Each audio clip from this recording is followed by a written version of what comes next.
అందరికీ నమస్కారం. ఈ రాశి వారికి జరిగే శుభాలు అశుభాలు ఏంటో తెలుసుకుందాం. ఈ వీడియోని తప్పకుండా చివరి వరకు చూడండి. ఈ వీడియోని ఇంకా లైక్ చేయకపోతే వెంటనే లైక్ చేయండి. ప్రతిరోజు మీ రాశి ఫలాలు అందరికంటే ముందుగా తెలుసుకోవాలంటే కింద కనిపిస్తున్న రెడ్ కలర్ సబ్స్క్రైబ్ బటన్ ని క్లిక్ చేసి పక్కనే ఉన్న బెల్ బటన్ ని యాక్టివ్ చేయండి. అలాగే ఈ వీడియోని తప్పకుండా మీ మిత్రులతో షేర్ చేయండి.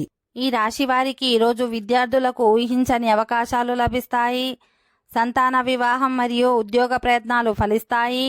వృత్తి ఉద్యోగాలలో అధికారులతో సమస్యలు పరిష్కార దిశగా సాగుతాయి. నూతన రుణ ప్రయత్నాలు చేస్తారు. ఈరోజు మీకు అనుకూల ఫలితాలున్నాయి. ఆత్మీయుల నుంచి శుభకార్య ఆహ్వానాలు పొందుతారు. ఆత్మీయుల నుంచి శుభకార్య ఆహ్వానాలు అందుకుంటారు. శత్రువులు మిత్రులుగా మారి సహాయపడతారు. అన్ని రంగాల వారికి అనుకూలంగా ఉంటుంది. నూతన వాహన యోగమున్నది. ఓకే ఫ్రెండ్స్, ఈ వీడియో నచ్చినట్లయితే మా ఛానల్ని సబ్స్క్రైబ్ చేసుకోండి.